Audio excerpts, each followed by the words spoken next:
اللہ تعالیٰ کو 3 چیزیں بہت پسند ہیں۔ ایک تو یہ کہ بندہ اس کی تعریف بیان کرے، اور بے شک تمام تعریفیں اللہ ہی کے لیے ہیں اور اللہ کی ذات ہی تعریف کے لائق ہے۔ دوسرا یہ کہ بندہ اللہ سے اپنے گناہوں کی معافی مانگے، بے شک اللہ تعالیٰ غفور الرحیم ہے، وہ گناہوں کی سزا دینے کی بجائے گناہوں کو معاف کرنا زیادہ پسند فرماتے ہیں۔ بندہ سچے دل سے اگر اپنے گناہوں کی معافی مانگے تو۔ تیسری بات جو اللہ تعالیٰ کو پسند ہے وہ یہ ہے کہ ہر ایمان والا اس کے پیارے رسول آقا حضرت محمد مصطفیٰ صلی اللہ علیہ وآلہ وسلم پر درود سلام بھیجے۔ جو میں نے آپ کو 3 چیزیں بتائی ہیں، ان کو پڑھنے کا بہت ہی آسان طریقہ اور بہت ہی آسان ایک وظیفہ ہے۔ اللہ تعالیٰ غفور الرحیم ہے، اللہ کی طرف سے توبہ کا دروازہ ہر وقت کھلا ہے، دل سے توبہ کریں۔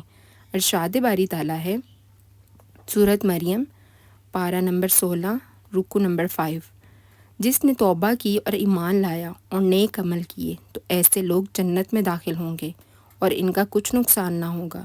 حضرت ابو ہریرہ رضی اللہ تعالیٰ عنہ فرماتے ہیں کہ میں نے رسول کریم صلی اللہ علیہ وآلہ وسلم سے سنا، آپ صلی اللہ علیہ وآلہ وسلم ارشاد فرماتے ہیں کہ ایک دن میں 70 مرتبہ بلکہ اس سے بھی زیادہ استغفار کرتے رہو۔ استغفر اللہ الذی لا الہ الا هو الحی القیوم واتوب الیہ۔ یہ آپ 7 دفعہ پڑھیں۔ رب اغفر لی وتب علی انک انت التواب الغفور۔ استغفر اللہ ربی من کل ذنب واتوب الیہ۔ یہ روزانہ ایک تسبیح کریں آپ۔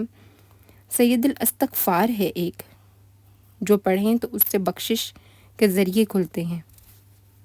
سید الاستغفار میں آپ کو اسکرین پہ شو کر دوں گی۔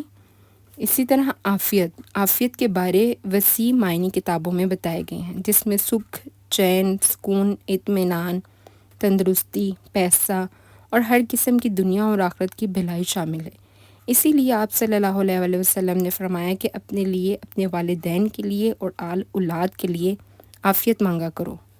عافیت مانگنے کی بھی دعا ہے، اللہم انی اسألک العفو والعافیۃ فی الدنیا والآخرہ۔ اے اللہ، میں تجھ سے معافی مانگتی ہوں خطاؤں کی اور عافیت کی، دکھ، بیماری اور مصیبت سے بچنے کی۔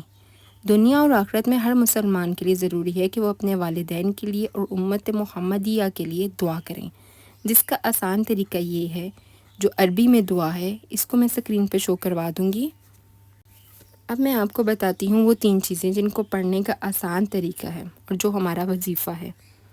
پہلا، کلمہ طیبہ، سبحان اللہ والحمد للہ ولا الہ الا اللہ واللہ اکبر۔ پہلے یہ پڑھیں آپ ایک تسبیح، اور پھر آخر میں ولا حول ولا قوت الا باللہ العلی العظیم۔ اس کے بعد ہے استغفار، 100 مرتبہ پڑھنا ہے، استغفر اللہ ربی من کل ذنب واتوب الیہ۔ اس کے بعد ہے درود شریف، وہ بھی 100 مرتبہ پڑھنا ہے، اللہم صلی علی سیدنا محمد وعلی آل سیدنا محمد وبارک وسلم۔ یہ تینوں تسبیحات روزانہ کسی وقت دن میں 1 بار اور رات میں 1 بار پڑھ لیا کریں، انشاءاللہ دینی اور دنیاوی خیر و برکت کا باعث ہوگی۔ آپ یقین کریں کہ یہ پڑھنے سے آپ کی ہر مشکل، پریشانی، دکھ، تکلیف دور ہو جائے گی، غیب سے مدد ہوگی، ہر رکے ہوئے کام ہو جائیں گے آپ کے، اور اللہ تعالیٰ بے شک سنتا ہے، وہ غفور الرحیم ہے، وہ ذوالجلال والاکرام ہے، اور وہ سنتا ہے۔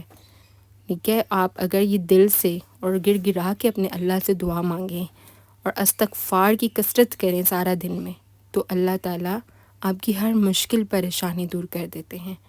یہ میرا آزمایا ہوا وظیفہ ہے، آپ اس کو دل سے کر کے دیکھیں، انشاءاللہ اللہ تعالیٰ ہم سب کی پریشانیاں، دکھ، تکلیف دور کریں، آمین ثم آمین۔